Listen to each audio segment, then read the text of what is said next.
काली भद्रकाली कपालिनी दुर्गा क्षमा शिवा धात्री स्वाहा स्वधा नमोस्तुते। जय माता दी। ओम नमः शिवाय। प्रिय भक्तगणों, आज आषाढ़ माह शुक्ल पक्ष की प्रतिपदा तिथि है और आज से गुप्त नवरात्रि का आरंभ हो रहा है। हमारे धर्म ग्रंथों व शास्त्रों के अनुसार एक साल में 4 बार नवरात्रि मनाया जाता है और इसमें से 2 नवरात्रि प्रकट होती हैं और 2 गुप्त। प्रिय भक्तगणों, चैत्र और अश्विन माह में पड़ने वाली नवरात्रि प्रकट नवरात्रि होती है जिसे हम सभी जानते हैं, किंतु जो नवरात्रि माघ माह और आषाढ़ माह में आती है उसे गुप्त नवरात्रि कहते हैं। गुप्त नवरात्रि में साधक देवी माँ की 10 महाविद्याओं की गुप्त रूप से साधना कर उनका आशीर्वाद प्राप्त करते हैं। देवी भागवत पुराण के अनुसार प्रकट नवरात्रि से अधिक फल प्राप्त होता है गुप्त नवरात्रि में देवी की आराधना करने से। जैसे कि हम प्रकट नवरात्रि में माँ के 9 रूपों की पूजा करते हैं, वैसे ही गुप्त नवरात्रि में 9 स्वरूपों के अलावा 10 महाविद्याओं की पूजा की जाती है और इन महाविद्याओं की आराधना करने से समस्त प्रकार की सिद्धियां प्राप्त हो जाती हैं। ऐसी मान्यता है कि यदि इस पूरे नवरात्रि में आप श्रद्धा पूर्वक माँ की आराधना कर लेते हैं तो नवरात्रि खत्म होते होते आपकी मनोकामनाएं जो भी मनते हैं वो पूरी हो जाती हैं। प्रिय भक्तगणों, आपको बता दें कि इस बार आषाढ़ नवरात्रि की शुरुआत शनिवार से होने जा रही है। ऐसे में मान्यता है कि इस बार माता रानी घोड़े पर सवार होकर आएंगी। घोड़ा युद्ध का प्रतीक माना जाता है। घोड़े पर देवी दुर्गा का आगमन शासन और सत्ता के लिए अशुभ माना गया है। इस दौरान भगवान विष्णु शयन काल की अवधि के बीच होते हैं, तब देव शक्तियां कमजोर हो जाती हैं। इस समय पृथ्वी पर रुद्र, वरुण, यम आदि का प्रकोप बढ़ने लगता है। इन सभी विपत्तियों से बचाव के लिए गुप्त नवरात्र में माँ दुर्गा की उपासना की जाती है। प्रिय भक्तगणों, आज आप श्रवण करेंगे 10 महाविद्याओं 10 देवियों की कथा। यह 10 देवियां मनुष्य को सभी प्रकार के सुख देने वाली देवियां हैं। जो इनका पूजा करता है तथा कथा महिमा को सुनता है उन्हें अनंत गुना फल की प्राप्ति होती है। उनके जीवन से दरिद्रता, निराशा, कर्ज, दुख और मानसिक पीड़ा सभी प्रकार के दुख समाप्त हो जाते हैं।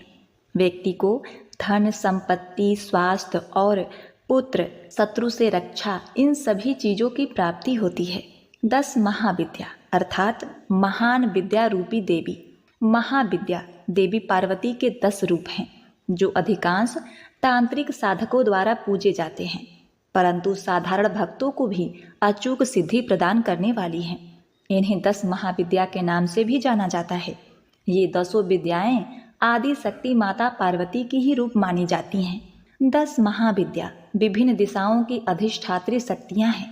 शास्त्रों के अनुसार इन 10 महाविद्याओं में से किसी एक की नित्य पूजा अर्चना करने से लंबे समय से चली आ रही बीमारी, भूत प्रेत, अकारण ही मानहानि, बुरी दुर्घटनाएं, गृह कलह, शनि का बुरा प्रभाव, बेरोजगारी, तनाव आदि सभी प्रकार के संकट तत्काल ही समाप्त हो जाते हैं और व्यक्ति परम सुख और शांति पाता है।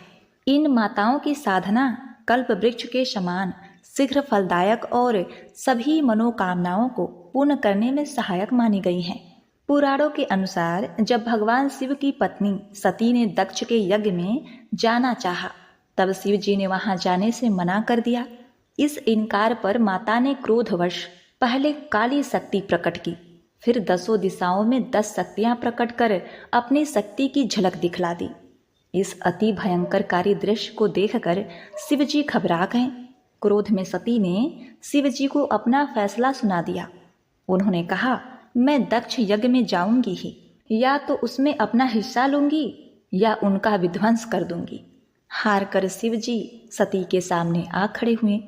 उन्होंने सती से पूछा, कौन है ये? सती ने बताया, ये मेरे 10 रूप हैं। आपके सामने खड़ी कृष्ण रंग की काली हैं, आपके ऊपर नीले रंग की तारा हैं, पश्चिम में छिन्न मस्ता हैं, बाएं भुवनेश्वरी, पीठ के पीछे बंगलामुखी, पूर्व दिशा में धूमावती, दक्षिण पश्चिम में त्रिपुर सुंदरी, उत्तर में मातंगी तथा उत्तर पूर्व में षोडशी हैं और मैं खुद भैरवी रूप में अभयदान देने के लिए आपके सामने खड़ी हूँ।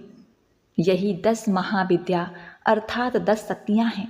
बाद में माँ ने अपनी इन शक्तियों का उपयोग दैत्यों और राक्षसों का वध करने के लिए किया था। प्रवृत्ति के अनुसार 10 महाविद्या के 3 समूह हैं। पहला सौम्य कोटि त्रिपुर सुंदरी भुवनेश्वरी मातंगी कमला है। दूसरा उग्र कोटि काली छिन्नमस्ता धूमावती बंगलामुखी। तीसरा सौम्य उग्र कोटि तारा और त्रिपुर भैरवी। तो प्रिय भक्तगणों, इससे पहले कि हम 10 महाविद्याओं की कथाएं आपको सुनाएं, उससे पहले आप हमारे चैनल को सब्सक्राइब करके वीडियो को लाइक कर दीजिए और माता रानी का जयकारा लगाते हुए कमेंट में जय माता दी ओम नमः शिवाय जरूर लिखें। 10 महाविद्याओं में काली प्रथम रूप है। आइए सुनते हैं माता काली की कथा। या देवी सर्वभूतेषु माँ कालरात्रि रूपेण संस्थिता नमस्तस्यै नमस्तस्यै नमस्तस्यै नमो नमः। पौराणिक कथा के अनुसार एक बार श्रृंगी ऋषि अपने भक्तों के बीच में बैठकर उनकी शंकाओं का समाधान कर रहे थे। इन सबके बीच एक स्त्री भी श्रृंगी ऋषि के पवित्र वचन सुन रही थी। महिला अपने पति से काफी परेशान थी। श्रृंगी ऋषि के सामने उपस्थित होकर वह अपना हाथ जोड़कर बड़े ही दुखी होकर वह अपनी व्यथा उनसे कहने लगी। मेरे पति बुरी आदतों से घिरे रहते हैं, जिस कारण मैं कोई पूजा पाठ नहीं कर पाती, धर्म और भक्ति से जुड़े पवित्र कार्यों का संपादन भी नहीं कर पाती, यहाँ तक कि ऋषियों को उनके हिस्से का अन्न भी समर्पित नहीं कर पाती। मेरा पति मांसाहारी है, जुआरी है, लेकिन मैं माँ दुर्गा की सेवा करना चाहती हूँ। उनकी भक्ति साधना से अपने परिवार के जीवन को सफल बनाना चाहती हूँ। श्रृंगी ऋषि ने उस स्त्री को आदर पूर्वक उपाय बताते हुए कहा कि हे पुत्री, चैत्र नवरात्रि और शारदीय नवरात्रि से तो आम जनमानस परिचित है, लेकिन इसके अतिरिक्त 2 नवरात्र और भी होते हैं, जिन्हें गुप्त नवरात्रि कहा जाता है। उन्होंने कहा कि प्रकट नवरात्रों में 9 देवियों की उपासना होती है और गुप्त नवरात्रों में 10 महाविद्याओं की साधना की जाती है। पुत्री, तुम सर्वेश्वर कारणी देवी की आराधना करो, तुम्हारा कल्याण होगा। सर्वेश्वर कारणी देवी गुप्त नवरात्रि की अधिष्ठात्री देवी हैं। इनकी पूजा करने से भक्तों की सभी मनोकामनाएं पूरी होती हैं। अभय दान से अपने भक्तों की सभी मनोकामनाओं को पूर्ण करने वाली गुप्त नवरात्रि के दिनों में सर्वेश्वर कारणी देवी की पूजा को बहुत ही पवित्र और महत्वपूर्ण माना जाता है। श्रृंगी ऋषि ने कहा, जो व्यक्ति कभी पूजा पाठ नहीं करता और लोभ वासना व्यवसाय के अधीन रहता है, ऐसा व्यक्ति यदि गुप्त नवरात्रि में भगवती की पूजा करता है तो उसके जीवन में और कुछ करने की आवश्यकता नहीं। प्रिय भक्तगणों, श्रृंगी ऋषि के वचन का पालन करते हुए महिला पूरी श्रद्धा से गुप्त नवरात्रि की पूजा करने लगी। माता भगवती उस पर प्रसन्न हुई और धीरे धीरे उसका जीवन बदलने लगा और उसके पति के सभी बुरे कार्य छूट गए। गुप्त नवरात्रि में भगवती की पूजा करने से उसके जीवन में सुख समृद्धि का पुनः संचार हो गया। वह आनंद पूर्वक अपने पति के साथ जीवन व्यतीत करने लगी। इस गुप्त नवरात्रि की 10 देवियां हैं, जिनका नाम इस प्रकार से है। पहला दिन माँ काली का होता है, दूसरा दिन माँ तारा, तीसरा दिन माँ त्रिपुर सुंदरी, चौथा दिन माँ भुवनेश्वरी का, पांचवा दिन माँ छिन्नमस्तिका का और छठा दिन माँ त्रिपुर भैरवी, सातवां दिन माँ धूमावती, आठवां दिन माँ बंगलामुखी, नौवां दिन माँ मातंगी, 10वां दिन माँ कमला। तो प्रिय भक्तों, आज पहला दिन है, तो सर्वप्रथम आप सुनेंगे भक्तों की रक्षा करने वाली माँ काली देवी की बहुत ही अद्भुत अनोखी कथा। पुरुषोत्तमपुर नामक ग्राम में एक बहुत ही भोले भाले अत्यंत सरल स्वभाव के ब्राह्मण रहा करते थे। वे माता काली के अनन्य भक्त थे। लोगों के लाख मना करने के बाद भी वे जाड़ा, गर्मी, बरसात, मौसम कैसा भी हो, रात को खाना खाने के बाद वो नहर पार करके मंदिर में माथा टेकने जरूर जाते थे। ऐसे ही पूस की एक सर्द रात थी। वातावरण में गहरी धुंध छाई हुई थी, क्योंकि उस समय घड़ी का उतना चलन नहीं था। सो ब्राह्मण देवता घर पर खाने के बाद अपने डेरे पर चले आए, जहां वे गायों का देखभाल करते थे।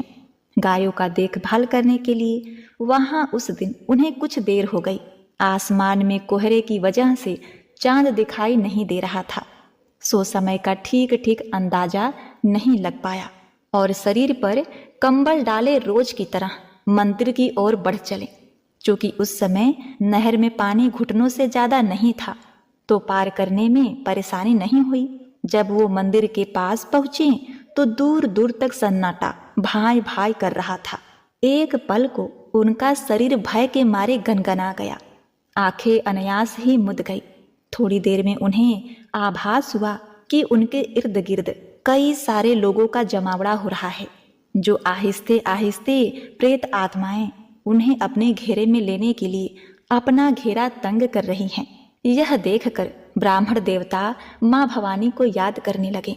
माता काली को याद करते हुए उन्होंने कहा, हे माँ, क्या आज की रात तुम्हारे धाम पर ही मेरी जीवन लीला समाप्त हो जाएगी? प्रिय भक्तों, जब उनको लगा कि वो दुष्ट आत्माएं बस उन्हें दबोचने ही वाली हैं, अचानक मंदिर के अंदर रखे हुए नगाड़े अनायास ही जोर जोर से बजने लगे। ब्राह्मण चौंक गए। उन्होंने सोचा, रात के वक्त इस मंदिर में कौन बैठा है नगाड़ा बजाने के लिए? तत्क्षण उन्होंने अपनी आंखें खोल दी। आसपास किसी का नामो निशान तक नहीं था। सहसा उनकी नजर मंदिर के द्वार की ओर उठी। मंदिर का दरवाजा खुला था। उसमें से साक्षात काली माता बाहर आ रही थी। काली माता ने कहा, क्या रे, यही समय मिला है तुझे मेरे पास आने के लिए? जानता नहीं है मेरे शयन का समय है। अभी मुझे थोड़ी ही देर हो जाती तो तू जिंदा नहीं रहता। फिर कल को लोग यही कहते कि देवी माँ का इतना बड़ा भक्त था और उन्हीं के धाम पर उसके प्राण न बच पाए। ब्राह्मण देवता ने कहा, माई, ये तो मेरा रोज का नियम है, आज कैसे नागा कर देता?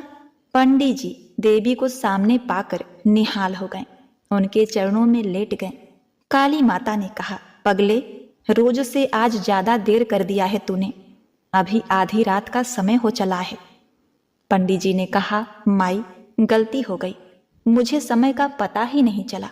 पर क्या करूं माई, जब तक आपके दर्शन नहीं कर लेता मुझे संतोष ही नहीं मिलता।